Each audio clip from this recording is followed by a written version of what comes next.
Last time आपण connective start केलं होतं. त्याच्यातले आपण पहिले दोन कनेक्टिव्ह बघितले होते, लॉजिकल कनेक्टिव्ह. पहिला जो होता तो म्हणजे अँड, म्हणजे कंजंक्शन. त्याला आपण अँड पण म्हणायचो. त्याचा सिम्बॉलिक फॉर्म असा काहीतरी असायचा. दुसरा होता डिसजंक्शन, त्याला आपण ऑर म्हणायचो. त्याचा सिम्बॉलिक फॉर्म असा काहीतरी होता. आणि तिसरा जो घेतला होता तो होता इफ अँड देन. आता आपण अगोदरचे जे लेक्चर्स आहेत, जवळपास 5 लेक्चर आपण आपल्या ऍप्लिकेशनवर पुट केलेत, युट्यूबच्या थ्रू आपण बघू शकतो. आणि ते लेक्चरमध्ये आपला शेवटचा पार्ट जो आहे हा इथपर्यंत झाला, म्हणजे लास्ट लेक्चर. आपलं परवाचं लेक्चर इथपर्यंत एंड झालेलं आहे. आणि जे आपण घेतलं होतं ते सिम्बॉलिक फॉर्म घेतला होता, याचा ट्रुथ टेबल पण घेतला होता. ह्या तिघांचा ट्रुथ टेबल आपला झाला होता. आता या तिघांमध्ये आपण कोणता फॉर्म कसा घ्यायचा किंवा आपण कोणता सिम्बॉलिक फॉर्म कसा घ्यायचा आपण बघत होतो. नाव याची जी डेफिनेशन तयार केली होती ती डेफिनेशन अशी होती: the compound statement which is form by using and the connective if and then is called a conditional or implication. Okay, जर मी पी आणि क्यू जर दोन सिंपल स्टेटमेंट घेतले असतील तर त्याचा symbolic form P implies Q the single headed arrow. त्याला आपण अजून काय म्हणायचो? इम्प्लिकेशन. पासून इज कॉल्ड इम्प्लिकेशन किंवा कंडिशनल. त्याचा symbolic form single headed arrow आपण असा डिनोट करायचो. लक्षात घ्या की इफ अँड देन या वाक्यामध्ये आपल्याला दोन पार्ट महत्वाचे होत आहे. ते म्हणजे इफ नंतरचं वाक्य, देन नंतरचं वाक्य. मला असे दोन वाक्य ह्या इफ अँड देन ने काय करता येतात? जोडता येतात. पी अँड क्यू जर माझे सिंपल स्टेटमेंट असतील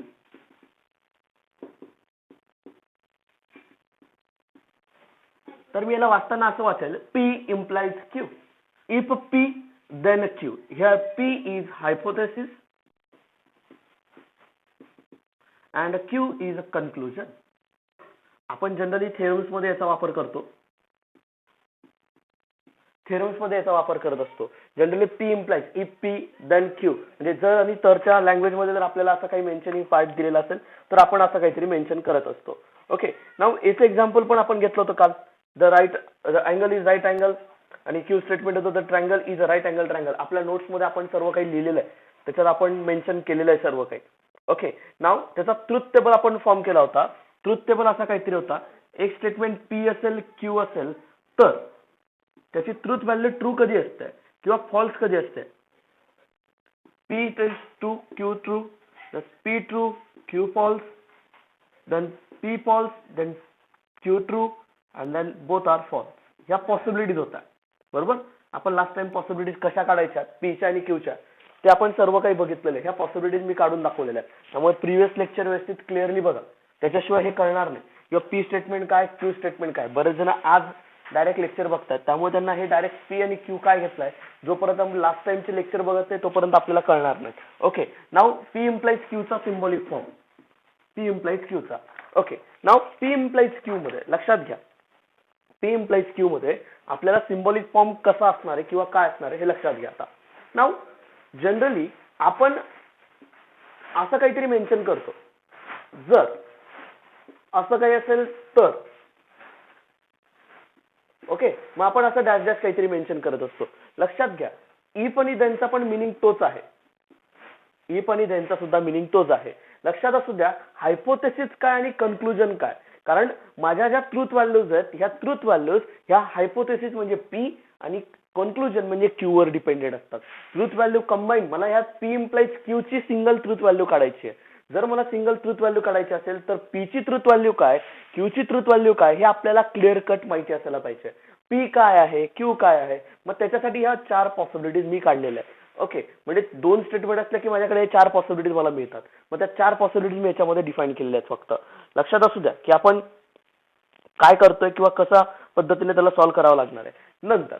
आता लक्षात घ्या इफ पी, जर पी स्टेटमेंट ट्रू असेल म्हणजे आपण असं काहीतरी म्हणू ट्रू इम्प्लाइज ट्रू, तर ट्रुथ व्हॅल्यू काय असेल? कारण माझं हायपोथेसिस पण ट्रू आहे आणि कन्क्लुजन पण ट्रू असेल तर if hypothesis is also true, conclusion is also true, then implication is also true. तर इम्प्लिकेशन सुद्धा काय असायला पाहिजे? ट्रू असायला पाहिजे.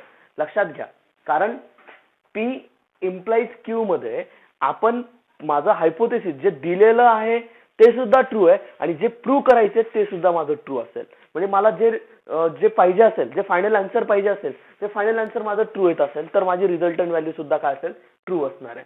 जर फर्स्ट स्टेटमेंट इज ट्रू आणि सेकंड इज फॉल्स, लक्षात घ्या, the first statement is true म्हणजे hypothesis is true, the conclusion is false, then remember that मला जे प्रूव्ह करायचंय ते फॉल्स आहे. म्हणजे माझा जो रिझल्ट मला मिळतोय तो कसा मिळतोय, इथे फॉल्स रिझल्ट मिळतोय. पण माझं जे हायपोथेसिस होतं ते ट्रू होतं. माझा हायपोथेसिस, पण माझा जास्त करून माझा मेन ट्रूथ व्हॅल्यू जी डिपेंडेंट असेल ती माझी क्यू वर डिपेंडेंट असेल. म्हणून लक्षात घ्या, ट्रू इम्प्लाइज फॉल्स मध्ये माझी रिझल्टंट व्हॅल्यू ही ऑलवेज फॉल्स असणार आहे. फक्त डबल इम्प्लिकेशन मध्ये, ह्या इम्प्लिकेशन मध्ये फक्त एकच ट्रूथ व्हॅल्यू फॉल्स आहे, ती म्हणजे ही काय, जर हायपोथेसिस ट्रू आहे आणि कन्क्लुजन फॉल्स असेल तर तेवढी एकच ट्रूथ व्हॅल्यू माझी काय येणार आहे, फॉल्स येणार आहे. अदरवाईज सर्व ट्रू येणार आहेत. लक्षात घ्या, जर माझा हायपोथेसिस फॉल्स आहे पण मला जे प्रूव्ह करायचं ते ट्रू मिळालं, माझा हायपोथेसिस काय, फॉल्स आहे, पण कन्क्लुजन, कारण मला जो महत्वाचा भाग आहे तो म्हणजे माझा result Q, if P implies Q, कारण माझा हा रिझल्ट मला महत्वाचा आहे. मला तुम्ही इथे काही ठेवा पण याच्यामध्ये इम्प्लिकेशन मध्ये माझा जो क्यू असतो, क्यू काय मिळतोय हे मला महत्वाचा भाग आहे. नाव माझा हायपोथेसिस फॉल आहे पण माझा जो रिझल्ट मिळतोय तो मला काय मिळतोय, ट्रू मिळतोय, तर माझी रिझल्टंट व्हॅल्यू काय असेल, ट्रू असेल. नंतर जर दोघंही फॉल्स असतील म्हणजे हायपोथेसिस पण फॉल्स आणि रिझल्टंट व्हॅल्यू पण फॉल्स, आता obviously resultant value hypothesis false असल्यामुळे मला जर कन्क्लुजन फॉल्स मिळत असेल, हायपोथेसिस फॉल्स असल्यामुळे मला कन्क्लुजन फॉल्स मिळत असेल तर त्याची रिझल्टंट व्हॅल्यू ही ट्रू असते. लक्षात घ्या, हा महत्वाचा एक ट्रूथ टेबल आहे, कारण आपल्या याच्या लॉजिकल व्हॅल्यू ज्या आहेत त्या लॉजिकल व्हॅल्यू आपल्याला काढता आल्या पाहिजेत. कारण याच्यात ह्या टेबलमध्ये आपण फक्त एक सुरुवात केली की या टेबलमध्ये इम्प्लिकेशनला कसं अज्युम केलं जातं. लक्षात घ्या, true implies true is true, true implies false, true implies false. लक्षात घ्या, ट्रू इम्प्लाइज फॉल्स ही एकटीच एक व्हॅल्यू अशी आहे की ती फॉल्स होते. False implies true is true, false implies false is true. लक्षात घ्या, ह्या ट्रूथ व्हॅल्यूज आहेत आणि हा त्याचा ट्रूथ टेबल आहे कोणाचा, पी इम्प्लाइज क्यू चा. लक्षात येते का सर्वांना?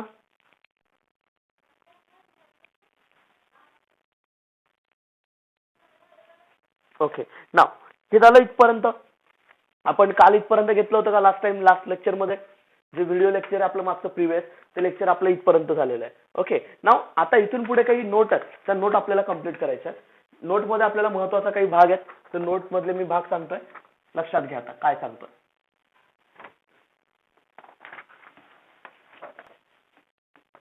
इम्प्लिकेशन मधलं सब पार्ट आहे, कारण इम्प्लिकेशन मध्ये महत्वाचे भाग आपण घ्यावे लागतील, त्याच्याशिवाय आपल्याला याच्यामध्ये पुढे जाता येणार नाही.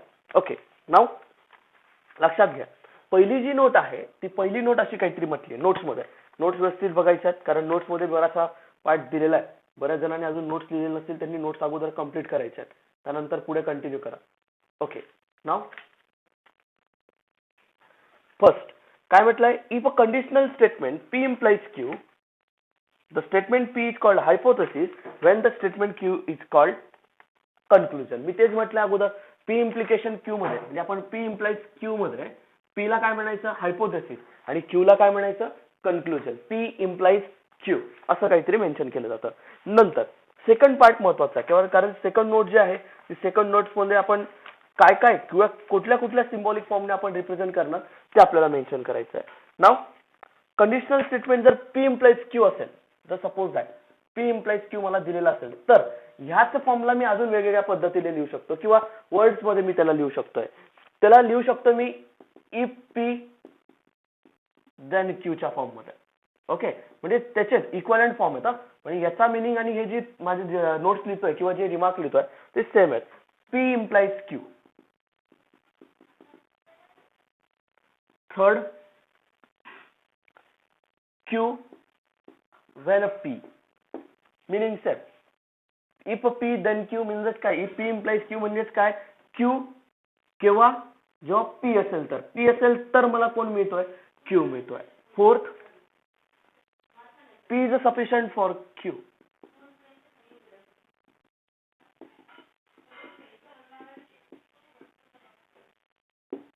P is sufficient for Q. म्हणजे लक्षात घ्या, ही इम्प्लिकेशन म्हणजे किंवा डबल इम्प्लिकेशन मध्ये गेल्यानंतर नेसेसरी आणि सफिशियंट कंडिशन सारखा एक पार्ट मला घ्यायचा आहे. त्याच्यामध्ये पी हा क्यू ला सफिशियंट असतो. म्हणजे माझा पी जर हायपोथेसिस असेल तर क्यू ला प्रूव्ह करण्यासाठी मला सफिशियंट आहे असा मिनिंग त्याचा घेतला जातोय. Now then fifth number, Q is necessary for P. लक्षात घ्या, पी इम्प्लाइज क्यू मध्ये हा क्यू माझा नेसेसरी पार्ट आहे, म्हणून आपली ट्रुथ व्हॅल्यू जी होती ती ट्रुथ व्हॅल्यू चेंज होत होती. Six number, now sufficient condition for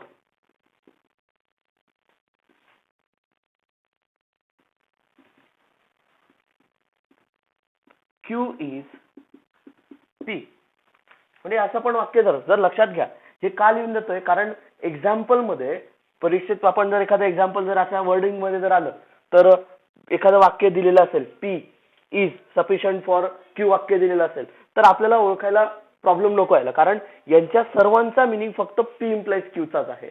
किंवा जर एखाद्या एक्झाम्पल मध्ये असं काहीतरी पडलं की Q is a necessary for P तर आपल्याला त्याचा मिनिंग पी इम्प्लाइज क्यू मध्ये घ्यावा लागतो, हे लक्षात असू द्या. नंतर 7 number, P only if Q. Next शेवटचं असेल, शेवटचं काय 8 number, Q follows from P. या सर्वच्या सर्व 8 वाक्यांचा मिनिंग किंवा 8 वर्ड्स जे फ्रेजेस घेतल्यात ते सगळे जेवढे जे वर्ड्स घेतलेत इथे P P then Q, if P implies Q, Q then P, P is a sufficient for Q, Q is a necessary for P, sufficient condition for Q is P, किंवा if P only if Q, Q follows from P, यांच्या सर्वांचा meaning फक्त एकच होतो, if and then. जर examples मध्ये असे काही वर्ड्स आले किंवा असं काही जर मिनिंग आलेला असेल तर वाक्य पी इम्प्लाइज क्यूच्या फॉर्म मध्ये आधी रिकन्स्ट्रक्ट करून लिहून घ्यायचं. पी इफ पी देन क्यूच्या फॉर्म मध्ये त्यांना सगळ्यांना लिहून घ्यायचं. लक्षात घ्या, हे जेवढेच्या जेवढे फॉर्म असतील किंवा तुम्ही कोणत्याही फॉर्म मध्ये लिहा, पण आधी वाक्याला लिहायचंय ते म्हणजे ह्या फॉर्म मध्ये, कारण एवढ्या सर्वांचा मिनिंग फक्त पी इम्प्लाइज क्यूचाच होतो. म्हणून वाक्य कोणतंही असो किंवा वर्डिंग फ्रेजेस यांच्यापैकी कोणतेही येऊ द्या तर त्याला आधी लिहायचंय इफ पी देन क्यूच्या फॉर्म मध्ये, तरच आपल्याला पुढचा आन्सर काढता येतं. कारण मी पुढचा जो टॉपिक घेतोय याच्यातलाच तो म्हणजे आपला महत्वाचा आहे, कारण पी इम्प्लाइज क्यू त्याला लागेलच किंवा पी स्टेटमेंट कोण क्यू स्टेटमेंट कोण हे लागेलच. म्हणून हायपोथेसिस कोण कन्क्लुजन कोण हे आपल्याला क्लिअर कट दिसण्यासाठी आपल्याला पी इम्प्लाइज क्यूच्या फॉर्म मध्ये लिहावं लागेल. ओके, नाउ सेकंड नोट जी आहे ती म्हणजे कम्युटेटिव्ह लॉ साठीची, की आपला जो इम्प्लिकेशन आहे तो इम्प्लिकेशन आपला कम्युटेटिव्ह लॉ सॅटिस्फाय करेल का. जर पी इम्प्लाइज क्यू घेतला तर मला क्यू इम्प्लाइज पी मिळेल का, क्यू इम्प्लाइज पी मिळेल का, इक्विव्हॅलंट येतील का दोघं, किंवा दोघांचे स्टेटमेंट ट्रूथ व्हॅल्यू सेम येतील का. का नाही येणार, का नाही येणार.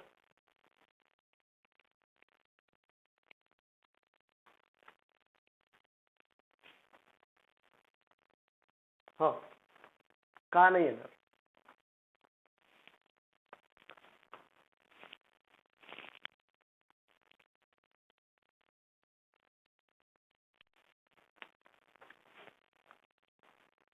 बरं ठीक आहे, आपण ट्रूथ व्हॅल्यू घेऊन बघू का. P implies Q, Q implies P आपण काढून बघू बरं. जर पी ट्रू असेल क्यू ट्रू असेल, P true Q false, P false Q true, किंवा दोघंही फॉल्स असतील तर मी पहिला पी इम्प्लाइज क्यू काढतो. लक्षात घ्या, पी इम्प्लाइज क्यू काढतोय, पी इम्प्लाइज क्यू काढतोय. तर पी इम्प्लाइज क्यू मध्ये मला सांगा ट्रू इम्प्लाइज ट्रू काय येतोय, ट्रू येतोय. ट्रू इम्प्लाइज फॉल्स काय येतोय, फॉल्स येतोय. फॉल्स इम्प्लाइज ट्रू काय येतोय, ट्रू येतोय. आणि फॉल्स इम्प्लाइज फॉल्स काय येतोय, ट्रू येतोय. बरोबर ना. ओके, क्यू इम्प्लाइज ट्रू काय येईल मग. लक्षात घ्या, क्यू इम्प्लाइज ट्रू. हा, क्यू इम्प्लाइज ट्रू. आता क्यू माझा कोण आहे, हायपोथेसिस, आणि माझा पी कोण आहे, कन्क्लुजन आहे. मग आपण त्याचा वापर करा. ट्रू इम्प्लाइज ट्रू काय येईल मग. ओके, फॉल्स इम्प्लाइज ट्रू काय येईल, फॉल्स इम्प्लाइज ट्रू आहे. ओके, आणि ट्रू इम्प्लाइज फॉल्स, आणि फॉल्स इम्प्लाइज फॉल्स. आता मला सांगा, हा कॉलम, हा जो कॉलम दिसतोय, हा कॉलम आणि हा कॉलम सेम येतोय का? नाही. म्हणजे ऑब्विसली हे दोघं इक्वलंट येतील का? दोघं इक्वलंट येणार नाही, दोघंही सेम येणार नाही. म्हणजेच काय, इम्प्लिकेशन कम्युटेटिव्ह लॉ सॅटिस्फाय करत नाही. कळतंय का? हे समजतंय का? म्हणजे इम्प्लिकेशन कम्युटेटिव्ह लॉ सॅटिस्फाय करत नाही. म्हणून लक्षात असू द्या की हा एक महत्वाचा रिमार्क आहे. आपले कंजंक्शन पण आणि डिस्जंक्शन पण कम्युटेटिव्ह लॉ काय करत होते?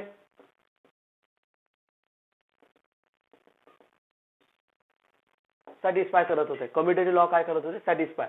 पण इथे इम्प्लिकेशन सॅटिस्फाय करत नाही. लक्षात येतंय काय घेतो आपण?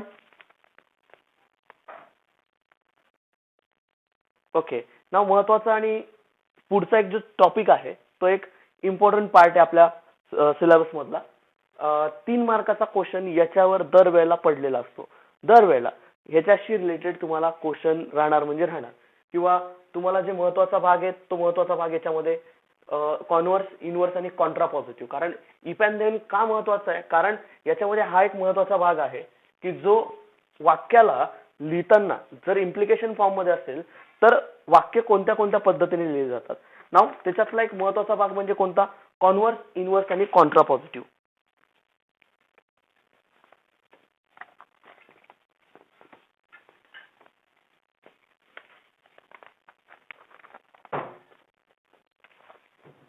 याचा सब पार्ट आहे. इफ अँड देनचा सब पार्ट आहे.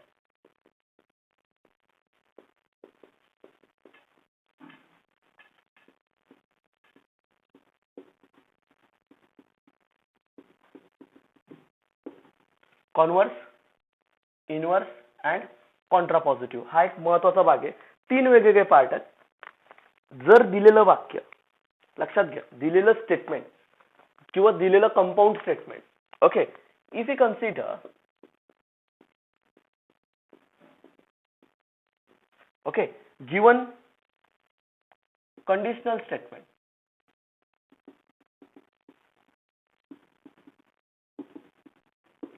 Conditional statement P implies Q. लक्षात घ्या, मला हे 3 फाइंड आउट करण्यासाठी, कॉन्व्हर्स, इनव्हर्स आणि कॉन्ट्रा पॉझिटिव्ह फाइंड आउट करण्यासाठी दिलेलं कंपाऊंड स्टेटमेंट हे कंडिशनल स्टेटमेंट असायला पाहिजे. म्हणजेच काय, P implies Q च्या फॉर्म मध्ये असायला पाहिजे. का? कारण दिलेलं वाक्य इफ अँड देन मध्ये असेल तरच मला कॉन्व्हर्स घेता येतो, इनव्हर्स घेता येतो आणि कॉन्ट्रा पॉझिटिव्ह घेता येतो. कारण तिघांचा जो फॉर्म आहे तो तिघांचा फॉर्म ह्याच रिलेशन मध्ये आहे. म्हणून लक्षात असू द्या, कॉन्व्हर्स, इनव्हर्स आणि कॉन्ट्रा पॉझिटिव्ह हे 3 पार्ट महत्वाचे आहेत. किंवा आपण जे कन्सिडर करतोय हे तिघच्या तिघ काय आहेत हे लक्षात असू द्या. तिघच्या तिघ कसे आपल्याला डिफाइन करायचे ते लक्षात असू द्या. कारण मी आता कंडिशन कोणती घेतली आहे हे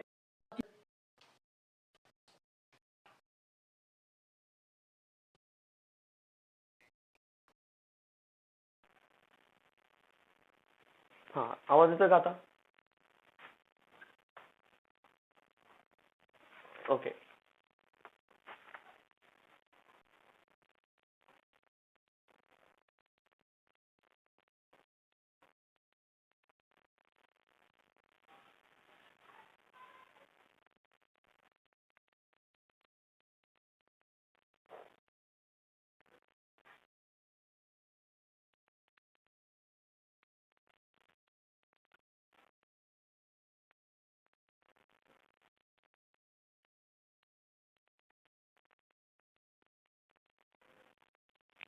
ओके.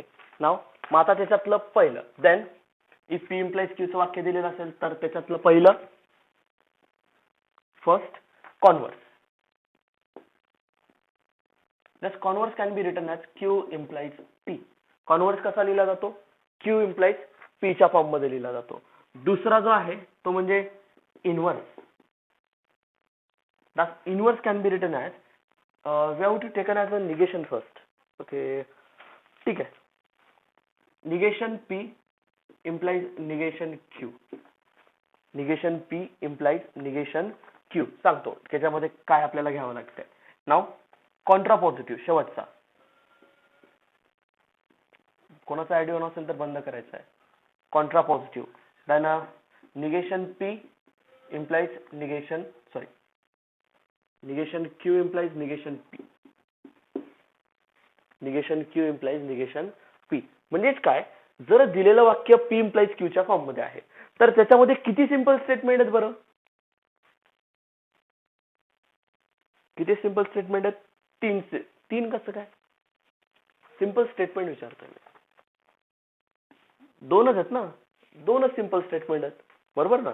मग जर दोन सिंपल स्टेटमेंट असतील तर दोन सिंपल स्टेटमेंटला लिहिताना फक्त Q implies P च्या फॉर्म मध्ये लिहायचं आहे. कोणत्या फॉर्म मध्ये लिहायचं आहे? Q implies P च्या फॉर्म मध्ये. म्हणजेच काय, जर वाक्य P implies Q च्या फॉर्म मध्ये असेल तर त्याचा कॉन्व्हर्स होतो Q implies P. काय होत असेल? Converse Q implies P. नंतर इनव्हर्स काय होतो? Negation of P implies negation of Q. कोणाचा आयडिया ऑन आहे?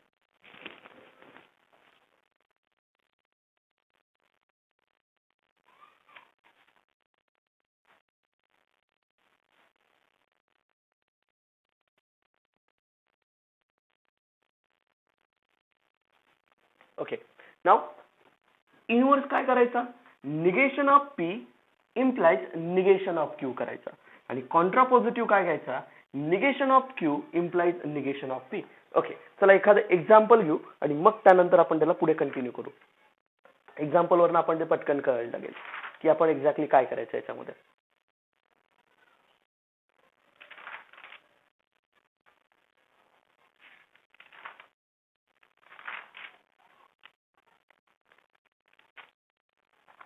ओके, फॉर एक्झाम्पल वाक्य दिलेलं असेल,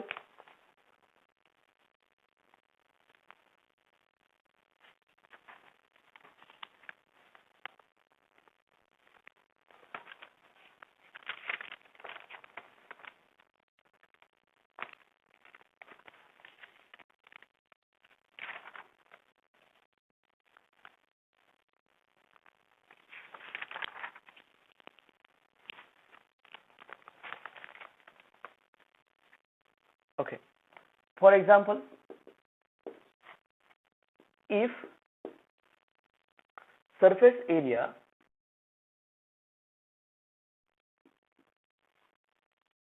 decreases, then the pressure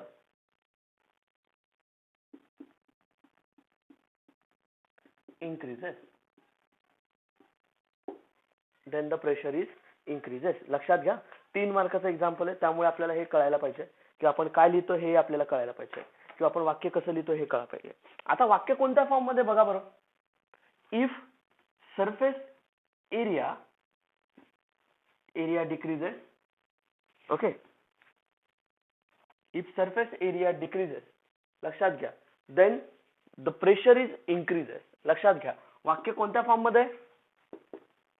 वाक्य कोणत्या फॉर्म मध्ये? इफ अँड देनच्या फॉर्म मध्ये, बरोबर आहे. नाव लक्षात घ्या, हा निगेशन आहे. निगेशन म्हणजे काय की आपल्या निगेशन बाकी असतं, पण निगेशन काय असतं हे लक्षात घ्या.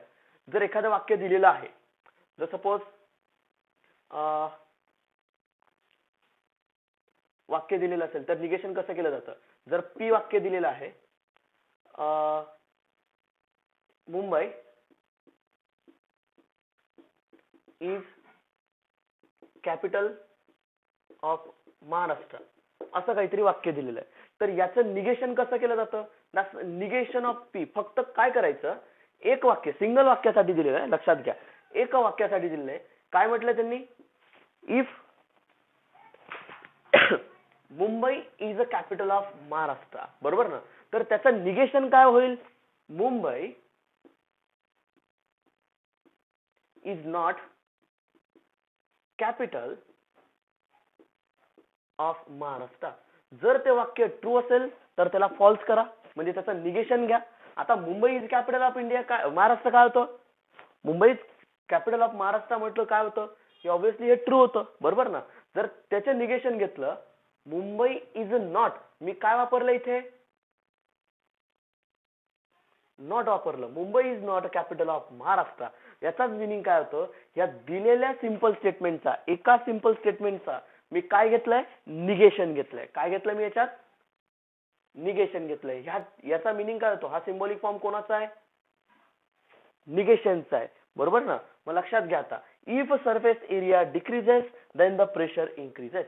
मग आता मला पहिलं जे वाक्य आहे त्याच्यातलं पहिलं स्टेटमेंट सांगा, पी स्टेटमेंट सांगा. पी स्टेटमेंट काय याच्यातलं? याच्यामध्ये सोल्युशन लिहिताना असंच काहीतरी लिहावं लागेल. पी स्टेटमेंट सांगा.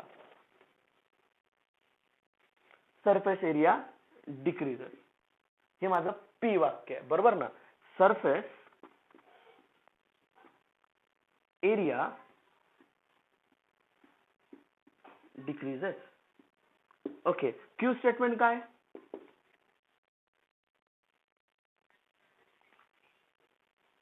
The pressure increases. एवढं वाक्य लिहावं लागेल. The pressure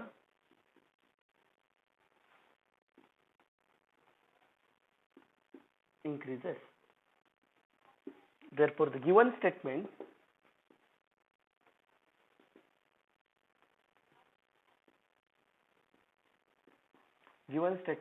is P implies Q. कोणत्या फॉर्म मध्ये? P implies Q च्या फॉर्म मध्ये. जर दिलेलं वाक्य कोणत्या फॉर्म मध्ये घेतलं आपण? P implies Q च्या फॉर्म मध्ये.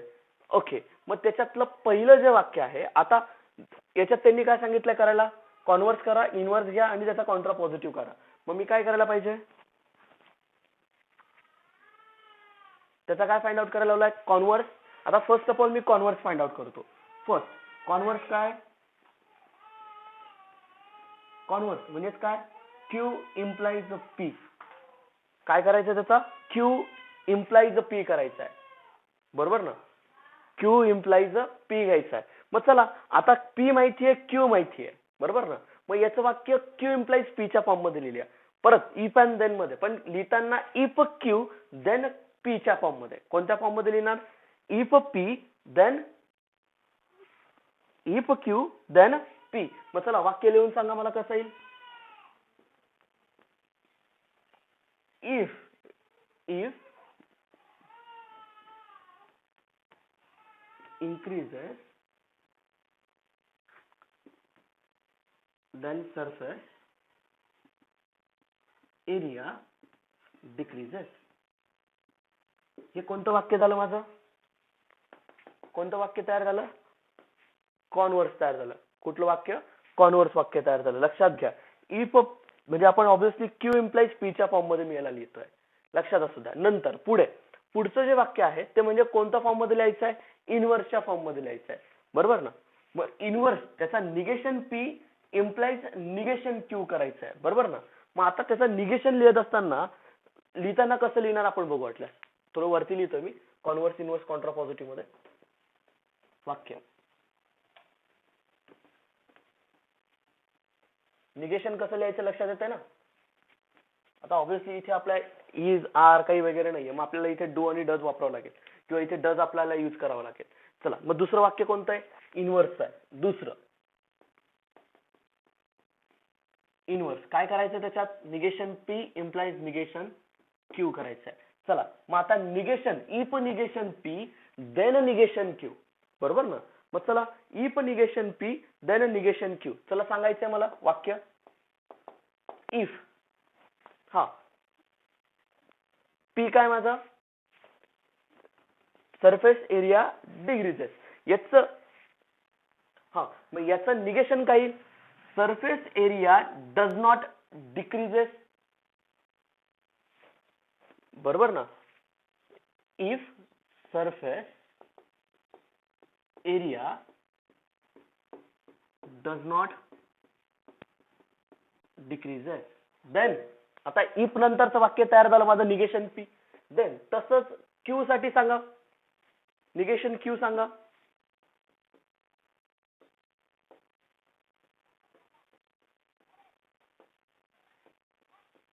डज नॉट इन्क्रीजेस, बरोबर आहे का? वाक्य बघा. If surface area does not decreases then the pressure does not increases. That one is my inverse. हा कोण आहे माझा? इनव्हर्स आहे, कळतोय. आणि शेवटचा कॉन्ट्रा पॉझिटिव्ह. कॉन्ट्रा पॉझिटिव्ह फक्त याचं उलट करायचंय.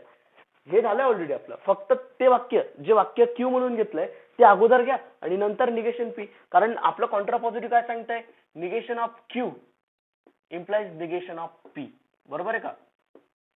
Negation of Q implies negation of P. मग चला आता मग याचं negation of P, negation of Q सांगा पटकन. If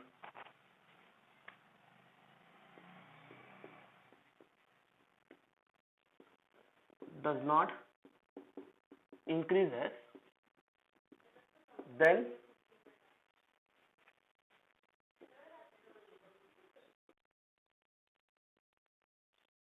does not decreases. बघा आता डबल इन्व्हर्टेड मध्ये लिहिलं, हे तिघही माझे कोण निघालेत बघा बरं.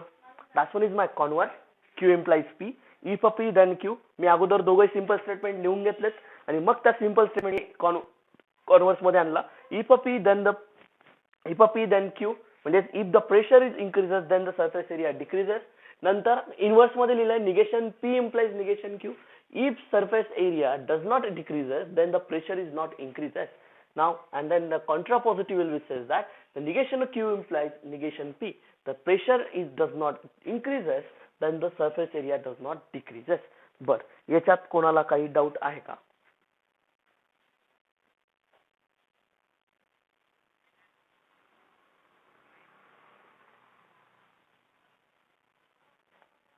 हा, काय म्हटलं?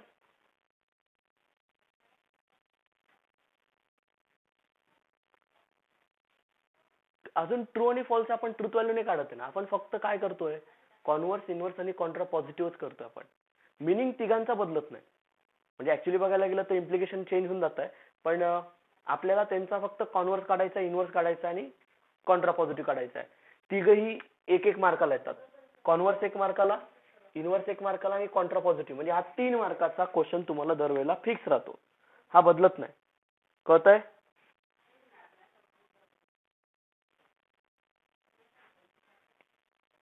अजून कोणाला काही डाऊट?